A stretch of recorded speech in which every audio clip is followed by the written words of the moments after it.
Salut tout le monde, on se retrouve aujourd'hui pour une nouvelle vidéo. Alors on voit beaucoup de questions défiler, est-ce que je peux acheter ceci, est-ce que ceci est adapté? Donc on vous a compilé toutes les choses à ne pas acheter pour le hamster. Certaines sont dangereuses, certaines sont juste inutiles, mais on voulait vous montrer pour éviter que vous perdiez de l'argent là-dedans et que vous achetiez plutôt des choses qui sont beaucoup plus intéressantes pour l'animal.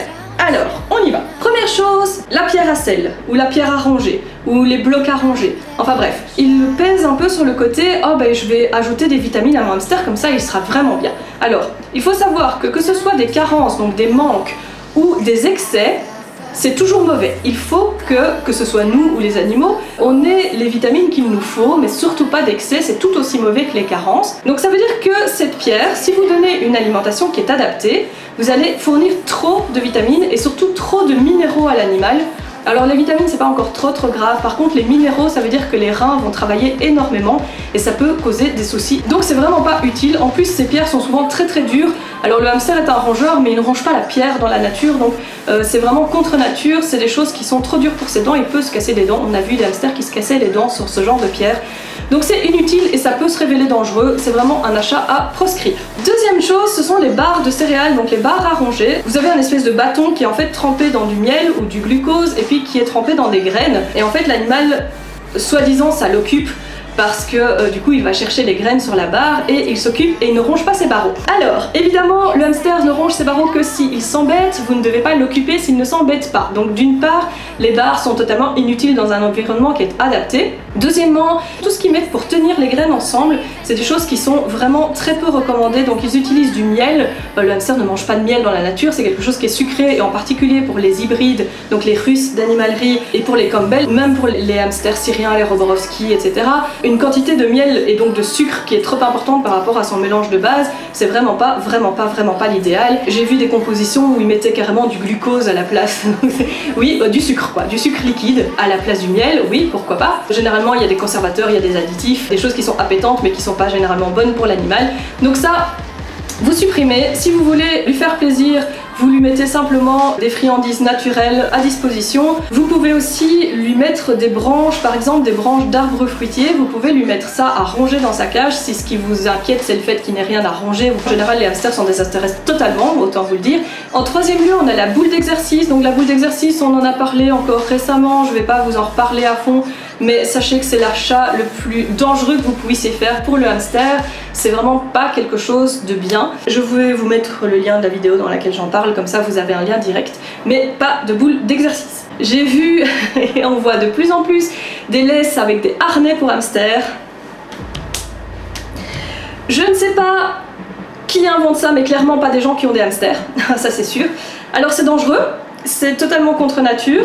Vous n'arriverez jamais à éduquer un hamster pour qu'il vous suive en laisse, ça n'a aucun intérêt. Surtout que le hamster ne sort pas le jour, donc vous n'avez pas besoin d'avoir une laisse pour votre hamster. Enfin c'est le truc le plus stupide que j'ai vu de ma vie, mais enfin bref voilà. Et on ne sort pas un hamster à l'extérieur encore une fois, donc voilà, pas de laisse, pas de harnais pour hamster. Ensuite nous avons tout ce qui sont les jeux suspendus, les cabanes qu'on pend, les noix de coco, tous les jeux suspendus, les ponts, tout ce qui est suspendu au-dessus de la cage va inciter le hamster à monter. Le hamster monte mais ne sait pas redescendre et donc en général il se laisse tomber, ça peut provoquer des problèmes en particulier sur les cages qui sont un peu plus hautes, c'est pour ça qu'on vous dit de faire attention avec les cages hautes. On essaye de ne pas inciter le hamster à grimper de toute façon, éviter tout ce qui se suspend en haut de la cage et encore plus que le hamster n'étant pas agile, si vous avez par exemple les échelles avec des larges barreaux, le hamster il a aucun intérêt à essayer de passer là-dessus, il va pas y arriver, il peut se coincer entre les barreaux, il peut tomber, enfin bref.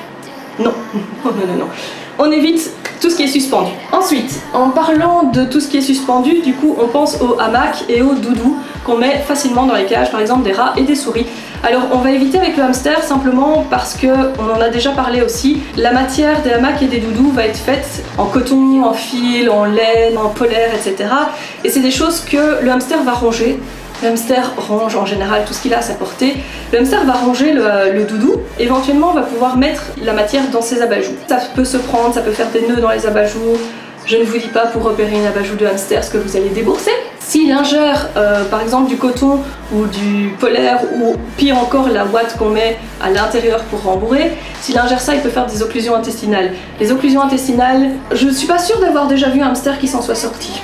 c'est possible, je pense que ça doit arriver. Donc tout ce qui est en tissu, vous évitez à l'intérieur de la cage. Par contre, ça, vous pouvez mettre dans le parc ou dans la pièce où il sort en liberté. C'est toujours intéressant qu'il ait accès à d'autres matières pour qu'il découvre. Par contre, étant donné que dans le parc, vous le surveillez non-stop, vous allez voir s'il commence à le détruire un petit peu et vous pouvez directement enlever le hamac ou le doudou si vous voyez que le hamster s'y attaque. Dernière chose qu'on va éviter aussi, c'est tout ce qui est inadapté au niveau des ouvertures. Alors ça va vraiment dépendre d'un hamster à l'autre, de l'espèce mais aussi du hamster. C'est vraiment à vous de regarder. Donc je pense notamment à tous les petits accessoires en bois qu'on voit. Donc on voit des jolies maisons, des trucs à étage, etc.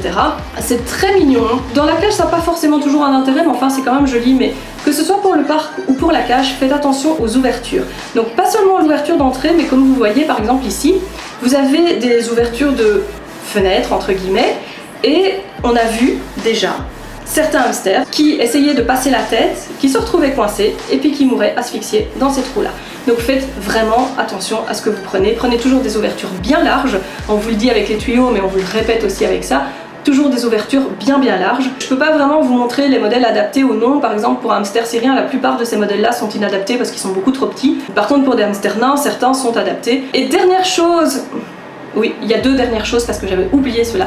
Ce sont tout ce qui est boules à foin. Alors exactement de la même façon qu'on a vu les problèmes sur les fenêtres, les pseudo-fenêtres des petites maisons en bois, on a énormément de hamsters qui se coincent en fait la tête. Ils rentrent par là où c'est le plus grand et puis ils retombent dans l'ouverture plus petite, ils s'étouffent parce qu'ils n'arrivent pas à en sortir. Donc ça c'est vraiment, c'est totalement inutile. Le foin il va dans la litière, vous le mélangez à la litière, vous en mettez dans son nid, enfin bref vous le mettez comme ça dans la cage mais certainement pas dans une boule à foin. Voilà, donc on a fait le tour. N'oubliez pas que à la place de tout ce qui est friandises inadaptées, vous pouvez toujours donner du frais, donc en habituant petit à petit l'animal. Vous pouvez donner des friandises séchées, attention à tout ce qui est sucré pour les hamsters nains d'animalerie, des fleurs séchées. On a des JR Farm par exemple fait énormément de petits mélanges, il fait des mélanges de chardon, de pissenlit, etc. Donc ça, c'est des choses que vous pouvez donner en plus du mélange, il n'y a pas de problème. Si vous cherchez une activité à mettre dans la cage et que vous ne savez pas quoi prendre, il y a énormément de petits nids naturels, donc des choses à manger. Il commence à y avoir plein de marques qui en font, donc vous regardez simplement que c'est 100% de naturel. Juste de l'herbe en fait, juste de l'herbe, des herbes séchées. Ce genre de choses fonctionne très bien parce que en général ça va pas mal occuper l'animal. Il va utiliser ça à la fois pour sa nourriture, à la fois comme cachette, à la fois comme jeu, donc c'est vraiment des choses qui fonctionnent bien. Si vous cherchiez des jeux d'occupation, il n'y a rien de tel que les sorties, donc sortez votre hamster de sa cage quand il est réveillé le soir, sortez-le dans un parc, sortez-le en liberté surveillée. Je vous remets les liens des vidéos, mais il n'y a rien de tel que pour occuper l'animal. N'oubliez pas de lui mettre une très épaisse couche de litière, c'est ce qui va l'occuper le plus au final, et qu'il ait une roue adaptée, c'est vraiment les seules choses dont il a vraiment besoin dans sa cage. Ben voilà, on a fait le tour des choses que vous êtes sûr de ne pas devoir acheter à votre hamster. Nous, on se retrouve très vite, et je vous dis à bientôt. Ciao ciao. And I did it all for love. Yes, I did it all for love.